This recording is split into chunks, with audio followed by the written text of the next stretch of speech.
Hey, thank you everyone for joining us for this episode of the Good Deeds No Investing podcast. I am here today with Tracey Johnson-Kidd and Franco Barile from Sottile and Barile. And what our purpose today is to focus in on is in Indiana, Ohio, and some of the Midwest states, some of the ongoing updates from a legal perspective on what is going on based on the COVID-19 situation we're faced with. And Franco, Tracey, how are you doing today?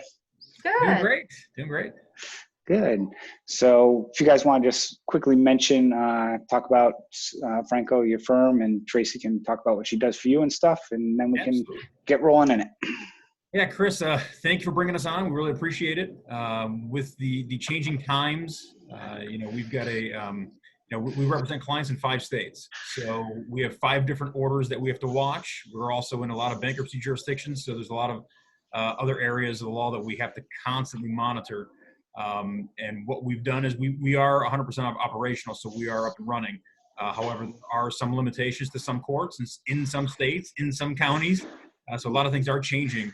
I want to introduce Tracey Johnson-Kidd. She's our compliance department manager, and she has been monitoring the situation, I would say daily, but it's been mostly hourly because things change so much. But she's done a fabulous job for our firm, and she's kept us up to date. She's kept us in the know, and she's made sure that we are compliant with what we're doing in the firm. So we greatly appreciate having Tracey. She's a great asset to the firm, and she's enabling us to continue to operate as a firm and kind of watching our back, making sure we don't, kind of jump into areas we're not supposed to, and kind of hold off on certain areas that we can't proceed. So she's done a great job, and without further ado, Tracey, floor is yours. Okay. Well, good morning, Chris. Good morning, Tracey. It's great to join you. I think everyone in the country right now is talking about COVID-19. And for our particular discussion, it's COVID-19 in default. So I'm sharing my screen with you now. And what I would like to start off with is just, as Franco alluded to, Sottile and Barile, we practice in both state and federal court in Kentucky, Ohio, Indiana, Michigan, and Illinois. And we do federal bankruptcy courts in Colorado, Wisconsin, and the District of Columbia. What I can tell you is things are constantly changing. In Kentucky, Ohio, Indiana, Michigan, and Illinois, all of those states are currently under executive orders by their governor to where they're shelter in place. And so we're fortunate in Ohio because the order actually states that legal services are exempt. So that's why you're seeing me coming live to you from our office here in Loveland, Ohio. But some of the other states' legal services were not specifically listed, and so those states are having difficulty. The American Bar Association's having to get involved and so forth. But we're very fortunate that Governor DeWine stated that we were exempt. So hey, Tracey, one thing, just because this is being recorded as well. This information is all based off of information as of March 23rd, or right now it's morning of March 24th. Because tomorrow something's going to happen and change. So if people listen to us a week from now, I just want to state, what this is based off of. So if somebody says, I heard that you said this on this day. Right. So all of these orders, actually, everything was uploaded as of end of business on the 23rd. Okay. And then I did double check this morning. All of the orders are still active as listed. And all of the executive orders for these particular states can actually be found on each of the states' websites. So if you go to like ohio.gov, you'll find the executive order listed for Ohio and so forth for the other states. And I do want to touch on the federal bankruptcy courts. Those are across the board. Each jurisdiction could be doing a little something differently. So that is literally logging into each jurisdiction and looking for the specific court. So that's where I asked my attorney what's going on.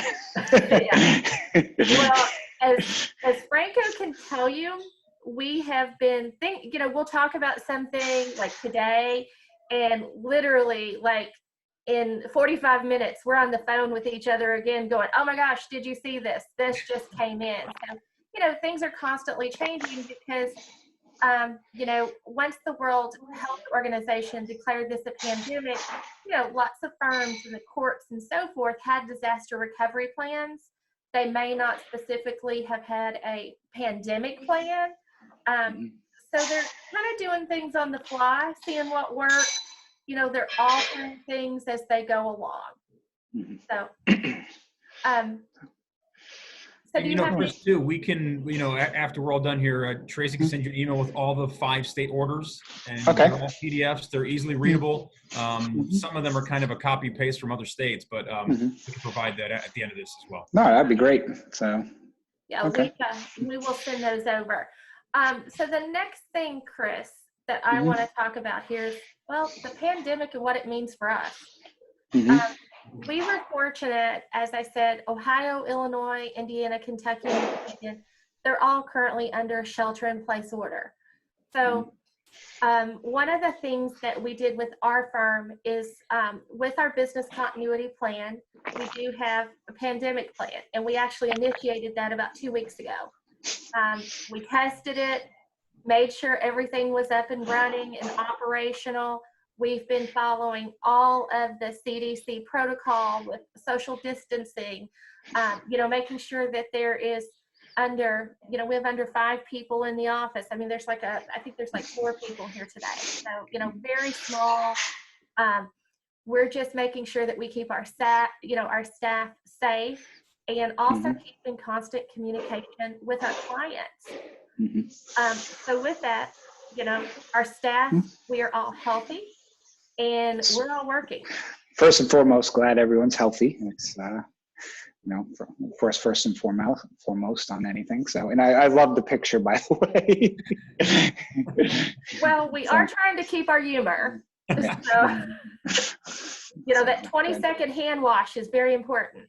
So, sing happy birthday is what my son told me. Okay. Good. But, with that, like I said, our staff, we are 100% operational. We're here for all of our clients. We're still, accepting referrals. We're answering questions. We're still filing things with the courts. The biggest thing that I would say that we've seen happen, is the president last week did state that there's a halt to foreclosures and evictions. So what does that mean? Everybody, I've seen that discussed on a lot of blogs, colleagues that I've talked with throughout the country. And basically what that means is currently there are no foreclosure sales going to happen. We're not, the courts are not going to hold an eviction and kick someone out of their home during this time of pandemic. So I have a few questions, because that really is the proverbial $1 million question of what that means. So what if I had a borrower who hasn't paid in 6 months and I was getting ready to send a demand letter? Can a demand letter still be sent? I know in Indiana, there's been discussions like you can't start do anything and stuff. And I was curious, when they say you can't, you have to halt this. Does that mean I think you mentioned you can still file documents and things like that with the court. Because I have a case, for example, that the sheriff or something was mailing out kind of the service. And I'm just curious if that types of stuff can just happen and it's really just that last piece of the foreclosure eviction, or is it state by state? I know I threw 4 questions out there, but just curious, get some info. No, I mean, I can jump in there too. I mean, from what I've seen on the our states, you really got to take a look at it and see what each jurisdiction states. Indiana, like we said, was the toughest, where you can't initiate, you can't do anything. The Indiana Attorney General actually said, hey, we have a form if you want to fill out, you borrower or tenant, if somebody is prosecuting against you. So there's things you have to watch out for. We can't really say what to do on the front end before the complaint files. I don't know. I would almost recommend not doing it, not posting a 3-day, depending on what state you're looking at, not posting those notices. Indiana's very scary, but the other states haven't really got into that portion of it. So if you're looking at a case that's already filed, there are some states that don't have any issues with evictions, but we've contacted sheriffs. They won't go out. So it's pretty much, it's a halt. Like, you know, Tracey put it on, the president's orders halt the foreclosures and evictions. Whether the jurisdiction says yes or no, we're not getting any sheriffs to go out to begin with. Yeah, I think my biggest thing was if you're looking to send a demand letter just to get that clock started, or you recommend waiting till, you know, this subsides to even start that path, it sounds like is kind of what your recommendation would be. I think what we'll do is we'll continue to update you as we go along. Yeah. But, you know, it's hard to recommend something now when there's so many different things happening. I mean, we're here to protect all of our clients' interests, and since it's kind of gray, it's hard to say, let's do this, and then you would find out we're wrong. I know, Chris, we've had a lot of podcasts about Ohio licensing. We didn't know whether you need to be licensed. And then we find out, yes, Ohio says you do. So a lot of the gray area, it's hard to do that recommendation, but we do know while we're in court, there's been a halt. And one of the things I'll mention too is I know some people send their own demand letters, and I also know some people use it through the servicers. My personal recommendation and the way I operate my business, I always operate on the side of caution. So I'm pretty much probably stopping everything, but I still have some servicers emailing me like, hey, we haven't heard from this person. Do you want to send a demand letter? And at this point in time, you know, I would, you know, again, I'll definitely recommend for anybody out there, you absolutely talk to your attorney about that before doing it, and just not rely on the servicer, because again, the last thing you want to do is, like in Indiana, have somebody fill out a form or complain against you and, you know, basically be on the front page of the newspaper saying, you know, somebody who knows somebody is, you know, get their picture on there saying this person's trying to evict me. That's the biggest thing, is that policy reason. If you're sending out demands and a borrower does get it and they say, hey, wait a minute, and I thought we're halting this. Now, whether it's the president or it's a state order, they both say you still have to, as a borrower, you have to pay your bills. So, you know, it's like, how do you tell somebody we're not going to prosecute, but, oh, by the way, you got to pay your bills? It's very murky. And until we get something going on, I don't know, maybe the stimulus bill passes and then, you know, we go back to normal in about a week or so. I don't know. But for now, they didn't really say to stop demand letters, but, you know. Well, I've even read that in the stimulus bill that's coming out, there really wasn't protection for people from foreclosures and evictions. I've also heard that, and, you know, the president ordered it, but is it actually a law? You know, so there's a lot of, you know, just because he says it, is it written? Is it policy? There's a lot of, you know, stuff going on right now that is just, it's crazy. But, you know, like, you know, for me, I just typically I'll err on the side of caution. So. Right.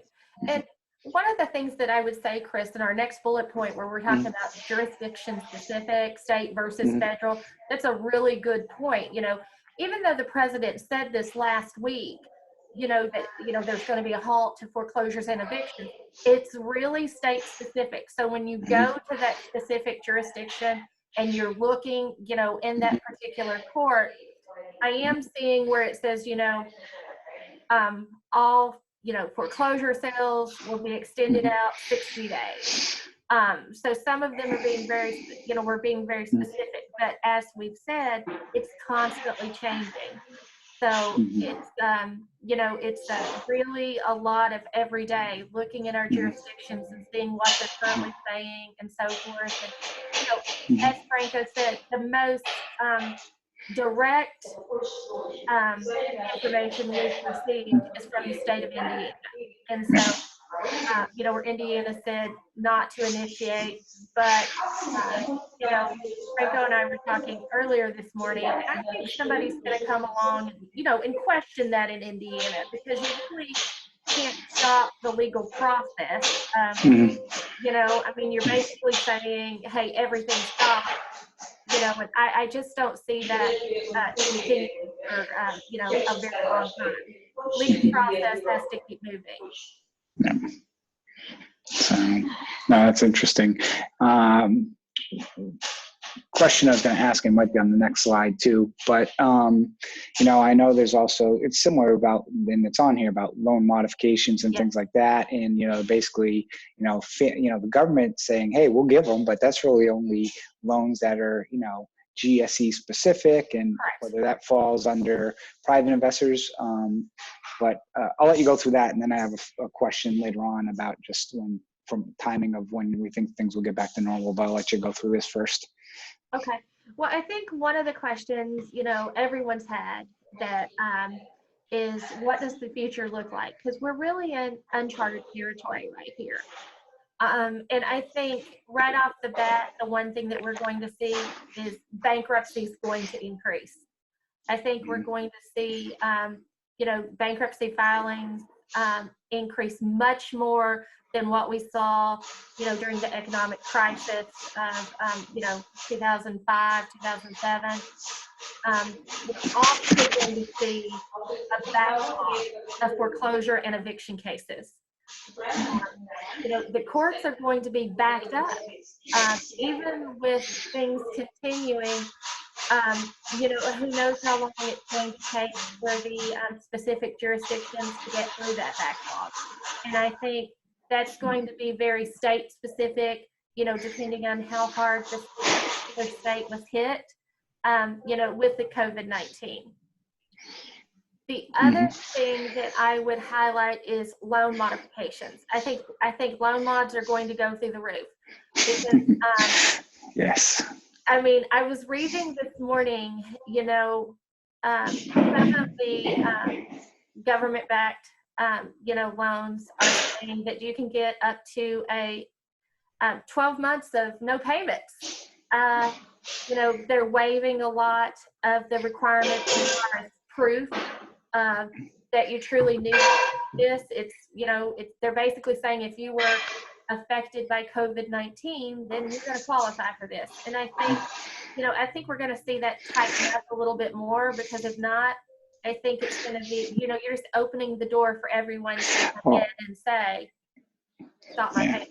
Yeah, and I wasn't buying loans back in the days of when HAMP came out, but from, I remember a decade ago, they said the same thing. Hey, basically you can go out and get a HAMP loan at 2%, this and that. And then basically when I started getting into this business, I don't know, 4 years ago, whatever, people would say, there's still HAMP loans in states, but don't bank on that, include it, because it's almost impossible to get. And I almost get the sense that, they're promising things like this of 12 months. And the reality is it's probably not really, I don't think it's going to be as big as people think it is. And the other things I've read during this time too, a lot of times, because I went back and I looked at what happened in U.S. Virgin Islands and in Houston during those major events with Irma, Maria, and the flooding. Right. And a lot of them was, okay, you get the forbearance, but then after that, you'd only have it was almost like a big bankruptcy plan. Okay, now you got to pay it back in 36 months, and interest is still accruing. And if you go 12 months on a loan without paying and that interest accruing, you're basically never going to catch up.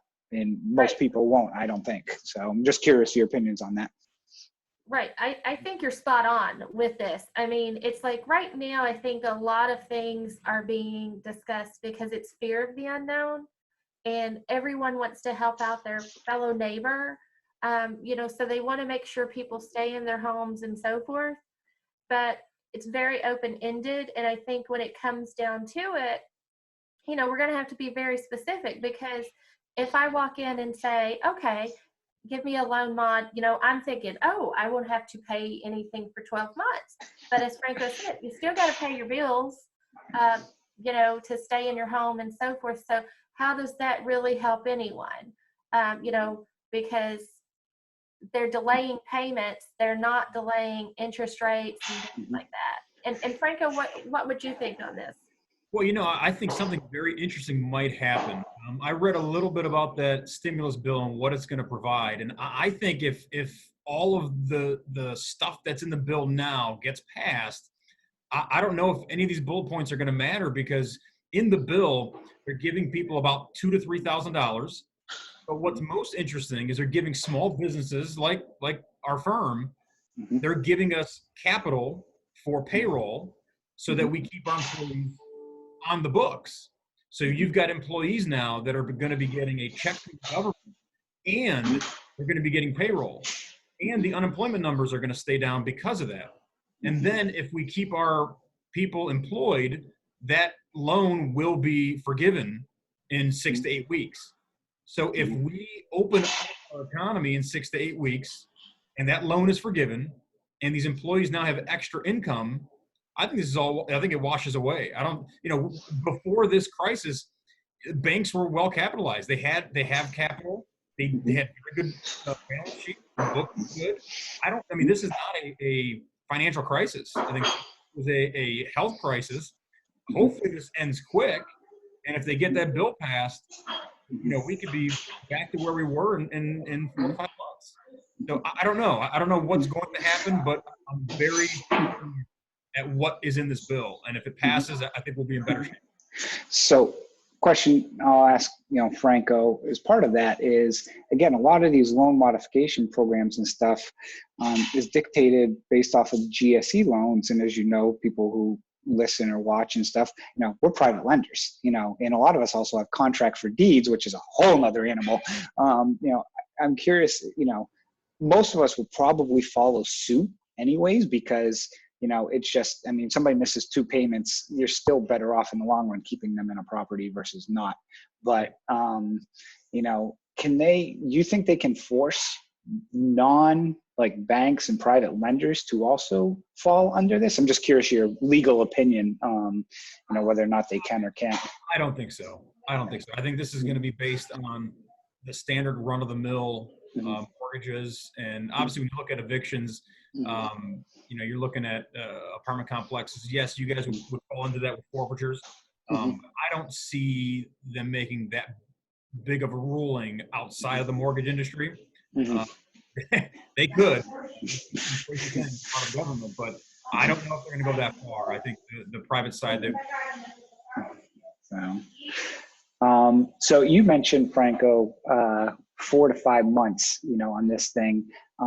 In the sense, some of the people I've spoken with don't see the the caseload with these courts and so forth probably getting back to normal till the end of the year, which is, call it 8 months from now.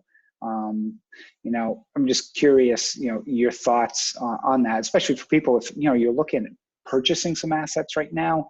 I personally don't think it's going to be a month or 2. I think it's going to be extended. I'm just curious, again, your opinion, for people. I again, shy, a little more conservative. I'm thinking things probably from a court system because of backlog and other things, kind of end of the year, start of next year, really before it's kind of any normalcy happens. I'm curious what your thoughts are. Yeah, that's conservatively, that's pretty accurate. Again, it's all going to depend on when we reopen this government. If we're looking at a couple of weeks, then I don't know, maybe we're 4 months down the road. But if we're looking at an extended period of time through May, oh, absolutely, we've got problems. When you get the state of Illinois, we still have our cases that are in there, but they're moving these hearings months out. So they are at least adjusting. They are taking some filings and moving some hearings around. But I think that it's going to be that hearing load that they're not going to get back to normal until next year. But I still have a belief, and this is just a personal opinion, that we get past this in a couple of weeks. We reopen some parts of the economy, and I think the courts follow suit. In Ohio, we've got a difference within 20 miles. We have a city court in Akron and a city court in Bedford. Akron closed their doors. Bedford kept their doors open. Akron accepts filings. Bedford's keeping their hearing load. We're all over the place. No, there's no semblance in Ohio. There's no semblance in any state, especially when it comes down to the lower courts. There's just, you have to constantly follow these little cities and find out what we're doing, because we also do debt collection on debt. So we're trying to figure out, are we still able to file? We are. But these courts aren't open. A lot of them are e-file, so we're able to e-file. The ones that are mail, we send by mail. But there is a little bit of a drag right now. But as far as foreclosures, forfeitures, and evictions, I think you're right. Conservatively, you're looking for a deeper time period of when that's going to start to go back to normal. Okay. And on here, it mentions also some servicing changes. Just curious what your thoughts are on that. With the servicing changes, what I think is going to happen is this. If you look at a lot of our government-backed securities and so forth, everybody has, as you alluded to, Chris, they've been through hurricanes and so forth, and they knew what to do. Right now, they really don't know what to do. So you're seeing, you're seeing a lot of changes already come through. Like, they're simply asking, have you been infected by COVID-19? They're not requiring actual proof. So I think one of the things, as we discussed a little bit more, I think they're going to have to look at that and really see how that impacts them. And then also, a lot of the larger servicers, they could have they could have floated from a financial standpoint, a couple of months and so forth. But if we're talking, a bigger, a bigger increase in that, some of these servicers, they run the risk of them potentially themselves, I hate to say it, but, maybe even going bankrupt. So I think we're going to see a lot of discussion from the servicer's perspective as far as what they can do in situations like this and so forth. And I think I would go as far as say, I think the future of servicing, is definitely going to change because of this. Mm-hmm. So, and that's already been an ever-changing, business going, and it seems like it keeps shifting a little bit, from one to the other and so forth. But it's completely ever-changing, to say the least, from that standpoint. Well, good. You kind of answered most of the questions I have. I don't know if there's any last-minute thoughts anything else you want to add, or? Well, yeah, Chris. Just real quick. We in my career as an attorney, I've been at many different firms, and being at those firms, some firms had compliance management, some didn't. Mm-hmm. I will say what we have here with Tracey is the best I've seen. I mean, the way that she's been able to kind of manage our states. I was always used to Ohio, or I was used to Ohio and Michigan, and we have 5 states to worry about. We have the whole nation to worry about it in federal courts, and she's done it masterfully. And having her on our team helps our clients. It helps our employees. Everybody kind of knows what to do with the orders we have. So while the orders are a little gray, we at least know what to do with them. And Tracey's been a complete, unbelievable, great asset for our firm. And not only are we going to make it through this crisis, we're going to continue to make it through currently, and we're going to be better off for it later on in the future. Yes. And Chris, the only thing that I would say is everybody just needs to be flexible right now. Things are constantly changing. If you have a question, reach out to your legal counsel. I mean, we're still working. We're still here. I'm like, send us your referrals. We'll be more than happy to help you. Yeah. And people just got to also realize too, during this time that, the response time also probably is going to be a little longer than normal as well, because there are people working remotely or in different locations and so forth. So I think that's one thing too, is, setting that expectations with people. And I always tell people, when you start working with someone, that's one of the first questions is you set up the expectations so you understand, because I know a lot of people in this business always want things to go, go, go, go, go. And it's like, they'll send a perfect example. I know somebody that will send, for example, you guys, a reinstatement, a payoff, and all the collateral. And they're like, okay, here, send a demand letter. And then they'll send it to you at 9 o'clock. And if it's not out by 1 o'clock, they're like, I'm like, oh, what are they doing? How can they send it? It's like, that they are the only client. And especially during these times, just remember the volume of people asking the questions. And one of the things that I try and do with stuff like this is, we'll put it, broadcast and put in our Facebook group too. So, it informs people, but also tries to let you also, a lot of you, do your business and not just constantly get flooded with 1,000 phone calls of everyone asking the same question of, can I send this and can I do this in the end? Or where the question is, well, no, so try and help you in that instance as well. But I know you guys are always very user-friendly and responsive. So thank you for that. Oh, thank you. So. Yeah, we're free to come on again whenever you'd like us. Yeah. We don't want to come hourly, but no. Well, I think it's just like what we're all doing right now. It's kind of, we're rolling with the punches, and as things change, we have to might update things. So, in a week's time, if there's some major changes on things, I may want to just say, hey, can we spend another half hour just to go through it? Because, if there's some major changes on things, because stuff is changing by the minute. So. Okay. Well, hey, thank you for joining today. It's helpful as always, and stay safe in this time as well. And thanks for coming on. Oh, you're welcome. And I'll send you all of those executive orders from our 5 states as well as this PDF. Okay. Thanks.